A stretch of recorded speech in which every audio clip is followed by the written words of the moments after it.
So you've got a dog here in Weatherford, and you probably know that life in this town is, well, it's a mix. You've got those quiet country roads one minute and a busy community event the next. We put this guide together to help you find a great local trainer who gets that. Someone who can help you and your dog feel comfortable and confident, no matter what the day brings. Here's what we're going to cover. First, we'll get into why training specifically for life in Weatherford is so helpful. Then, we'll look at what to look for in a good trainer, how to choose the right kind of program, and this is the fun part, where you can practice those new skills around town.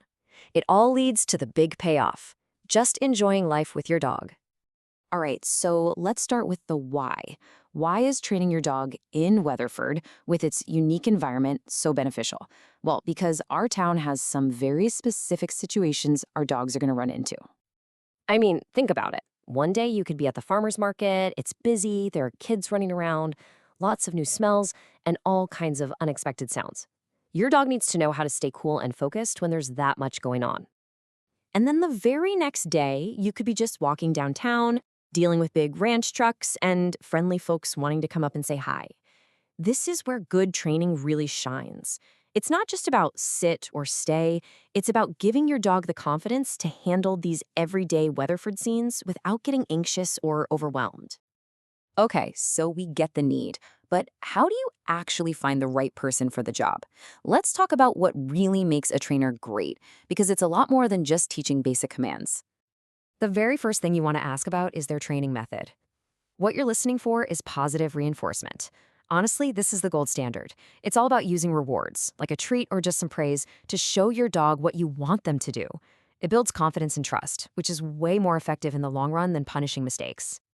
Now, you're going to see a bunch of letters after some trainers' names. Don't let the alphabet soup scare you. These are actually really good signs. They're proof that the trainer takes their profession seriously.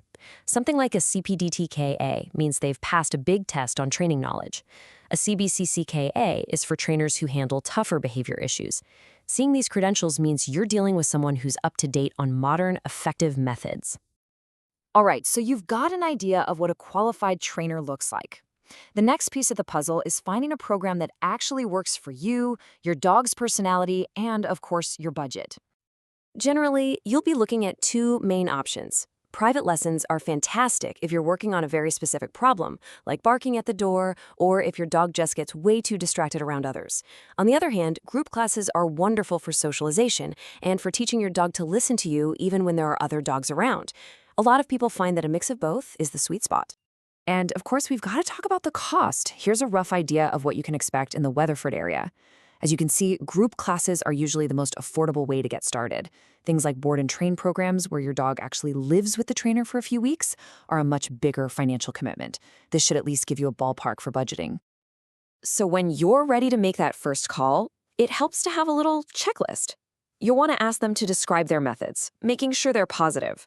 Ask about their certifications. A really good question is to ask what they'd recommend for your dog's specific needs. Also, see how they plan to help you practice in real-world situations around town.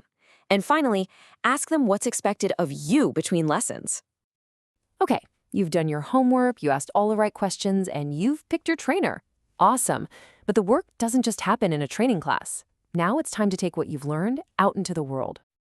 This is really where everything clicks, when you start practicing in different places with different distractions.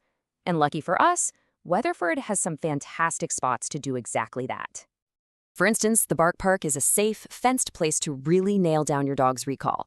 For loose leash walking, you can't beat the calm, beautiful paths at Shandor Gardens. The downtown streets are perfect for practicing focus with some moderate, real-life distractions. And for a real test, the trails at Lake Mineral Wells State Park are great for making sure those commands work even in a new, exciting place. And all of this work, finding the trainer, going to class, practicing all over town, it's all leading up to one simple thing. It's about being able to share more of your life together. It's about that feeling of freedom when you know you can take your dog more places. You can meet new people without worrying. It's really just about having a more relaxed, deeper relationship, both at home and when you're out and about. So, what's it going to be? A nice, calm walk around the courthouse square? Or maybe a fun afternoon at Heritage Park?